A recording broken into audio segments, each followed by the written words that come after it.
우와. 와. 와, 진짜 어마어마하다.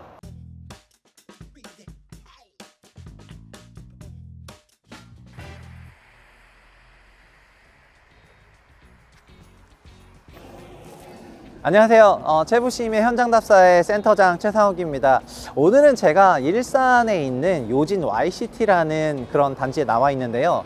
제 뒤에 보이시는 것처럼 여기 정말 스케일이 엄청난 그런 단지가 되겠습니다. 그리고 단지에 바로 왔는데 축구 감독 그 벤투를 기리는 그런 플래카드가 또 굉장히 많이 붙어 있어 가지고 여기가 또 벤투 감독님이 거주하셨던 그런 단지라는 걸 알 수 있었어요. 현장 답사팀이 지금 여기 나온 이유는 이 아파트 단지가 최고가에서 1년 만에 거의 5억 5천만 원이나 하락했기 때문에 지금 이 단지에 좀 무슨 일이 있는지, 그리고 지금 하락한 가격은 좀 적정한 가격대인지 그런 걸 오늘 한번 제대로 짚어드리겠습니다. 저와 함께 현장 답사 해보시죠. 고고! 지금 제가 나와 있는 곳은 일산 백석동 일산 요진 YCT라는 그런 복합 단지인데요. 이 단지는 총 2,404세대로 구성되어 있고 2016년 6월에 준공이 됐습니다. 분양은 2013년도에 했고요. 그리고 주거용 건물은 6개 동, 최고 용적률 510%로 건설이 됐는데 최고 층수가 보시는 것처럼 59층이기 때문에 200m가 넘어가는 건축물로 정말 굉장히 높은 건축물입니다. 일산 요진 YCT는 2014년 분양을 했는데 분양할 때 분양가가 36평, 전용 85제곱미터 기준으로 평균 5억 원이었고요. 최고층 구간은 5억 5천만 원대로 분양을 했습니다.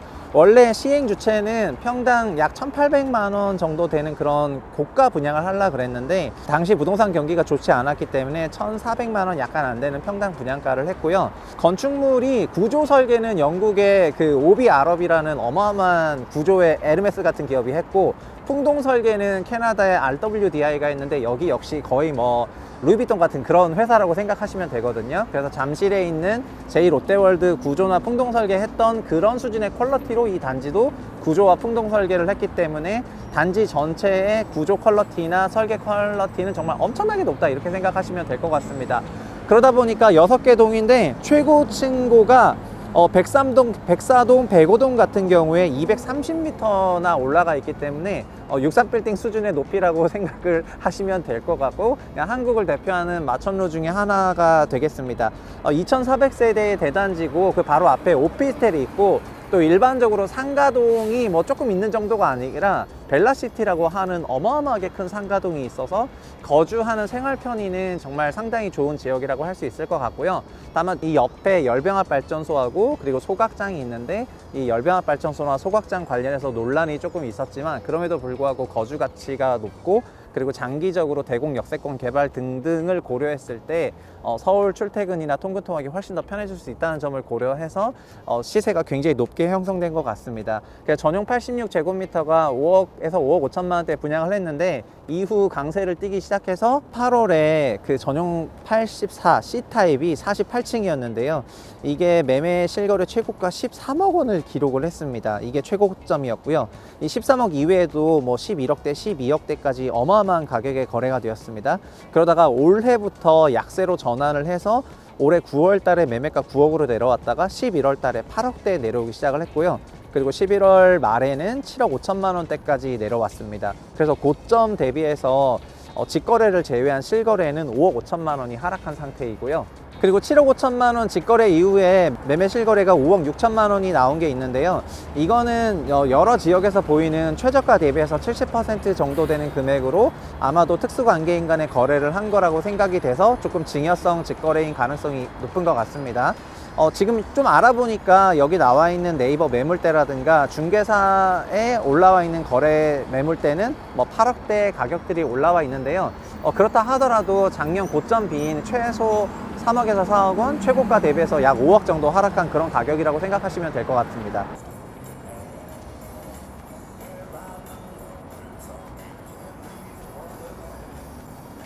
지금 여기 제 앞에 나와 있는 여기 보이시는 부분이 그 벨라시타라는 요즘 YCT에 있는 그 상가동 건축물인데, 뭐 주상복합 한두 개 층이 아니라 상가 이렇게 어마어마하게 있고, 여기 주변에 인프라 뭐 메가시티라든가 교보문고라든가 이런 상업시설 인프라가 너무 잘 돼 있어서 이 요진 Y시티 거주민들이 확실히 이런 생활 편의는 굉장히 좋은 것 같아요.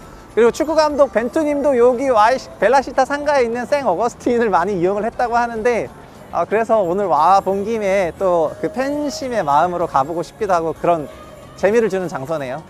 그리고 여기 요즘 Y시티 건축물은 일반적인 아파트 동이랑 다르게 굉장히 초고층으로 되어 있는데, 가장 특징적인 거는 층간 슬라브 두께가 180mm가 아니고 250mm로 되어 있어서 250mm 층간 슬라브 두께와 기둥식 구조이기 때문에 여기는 층간 소음 이슈가 사실상 그냥 거의 없다고 생각하시면 될 것 같고, 그리고 기둥식 구조다 보니까 실내 층고도 일반 아파트가 2.3m인데 여기는 기본적으로 20cm 이상 높고 우물 천정 부분은 거의 40cm 이상 높잖아요. 그래서 부피 공간감이 정말 상당히 큰 그런 단지라고 생각하시면 될 것 같아요. 저와 함께 생 어거스틴으로 한번 가보실까요? 저는 지금 요진 Y시티 101동 앞에 나와 있는데요. 여기 101동이 작년 8월에 48층이었는데 전용매들 85제곱미터 36평형이 최고가인 13억 원에 기록이 되었습니다. 그리고 올해죠. 11월 달 말에 7층이었는데요. 같은 동 7층이고 실거래가 기준 7억 5천만 원을 기록했고, 실거래가 단기 하락폭은 5억 5천만 원이 됩니다. 여기 요진 Y시티 101동 뿐만 아니라 6개 주거동 모두 이렇게 사각형의 날개가 달린 타입이 되어 있고, 한 층에 8개 세대가 거주하는 그런 평면을 가지고 있습니다.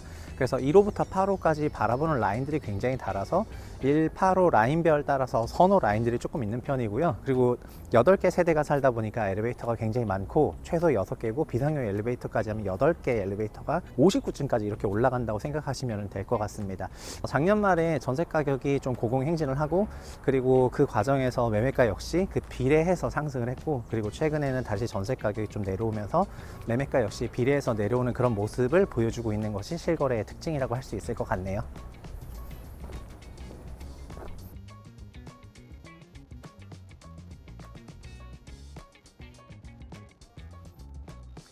네, 지금까지 저와 함께 일산 요진 Y시티 단지를 같이 현장 답사 해보셨는데요. 어떠신가요? 감이 이렇게 느낌이 잘 오셨나요? 사실 이 대지는 원래는 이렇게 주택을 지을 수 있는 그런 용도가 아니라 업무 유통 단지라고 해서 고양시가 출판 문화 단지를 이 지역에 계획을 할 생각이었는데요.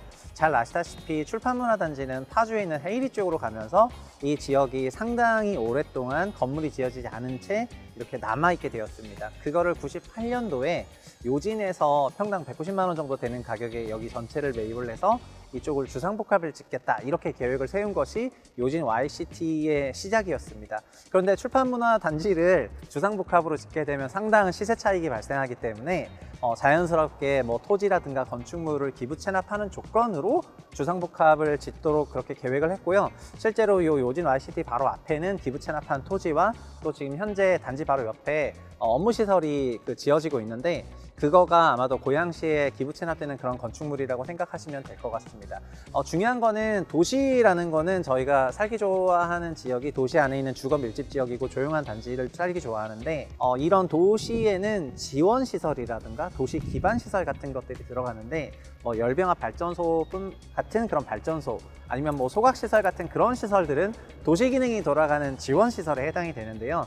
여기가 업무 유통지역이다 보니까 주거지가 건설되어서 주변 환경이 다른 일산, 동구, 일산, 서구 주거지역 대비해서는 아주 사람들이 선호하는 그런 주거 환경은 아니거든요. 그럼에도 불구하고 건축물이 주택과 상업시설이 굉장히 밀집해서 배치가 되어 있고, 그리고 특히 교통이 너무 좋아요. 3호선이라든가 버스 노선이라든가 이런 게 너무 잘 돼 있기 때문에 그런 부분으로 인해서 상당히 높은 전세 가격이 코로나 이전에도 5억대가 유지가 될 수가 있었고요. 그리고 코로나 기간에는 뭐 좀 더 오버슈팅 됐었던 것 같고, 매매가 역시 5억 5천만 원에 분양을 했지만 중간에 뭐 13억 원까지 분양가의 2배 이상 상승을 했다가 지금 7억 5천 실거래가 있고, 최근에는 이제 8억대에서 약간 공방이 있는 것 같습니다. 전세 시세도 비례해서 다시 5억대까지 내려온 것 같고요. 아마 장기적으로 보면은 저희 세부심에서는 그 주택 가격의 적정을 평가하는 소름 공식을 말씀을 드리고 있는데, 전세 가격의 약 1.6배에서 1.7배 정도 되는 그런 구간에 들어가게 되면은 건축물의 내재 가치에 근접했다고 할 수가 있고요. 여기도 전세를 5억 원이라고 한다면 1.6배 가격이 약 8억 원 정도 되는 가격이기 때문에 그 가격대에서는 조금 내재 가치에 근접했다고 생각할 수도 있을 것 같습니다. 물론 전세가 추가 하락하거나 그런 요인들이 있어서 좀 더 지켜봐야 될 건 같지만, 그럼에도 불구하고 고점일 때는 좀 비쌌는데 지금은 5억 정도가 하락을 하면서 상당히 내재 가치에 근접한 그런 가격대가 된 것 같고요. 그리고 장기적으로 보면은 고양시는 덕양구 대곡역을 중심으로 하는 대곡 역세권 복합 개발이 계획이 되어 있는데, 그런 복합 개발이 충분히 일어나고 나면은 지금보다는 좀 더 살기 좋은 지역이 될 것 같고, 좀 더 살기 좋은 지역이 된다면은 그런 거주 가치가 전세 가격에 영향을 줄 거라고 생각이 되어서 그런 부분은 장기적으로 기대해 볼 수 있는 그런 게 아닌가 싶습니다. 물론 2023년에 부동산 시장이 좋지 못하고 역전세가 지금보다 더 심해질 리스크도 있기 때문에 앞으로 어떻게 될지는 결국 시장이 말해주게 될 건데요. 그럼에도 불구하고 요진 YCT가 어느 정도의 내재 가치에 근접하는 그런 매매가로 왔고, 고점비 4억에서 5억 정도 하락한 그 가격대는 여기서 막 추가적으로 어마어마하게 뭐 폭락한다거나 하는 그런 거보다는 공방을 하면서 어느 정도 시세를 형성해 나갈 가능성이 조금 높지 않나, 이렇게 예상을 해봅니다. 오늘 최부심 현장 답사는 이 정도로 마무리하겠고요. 저희는 추운 날씨에도 불구하고 다음에도 계속해서 반드시 알아야만 되는 단지, 여기 일산 요진 YCT도 고양시 전체 랜드마크 단지인데 이런 단지들을 계속해서 찾아가도록 하겠습니다. 구독, 좋아요 부탁드리겠습니다. 감사합니다.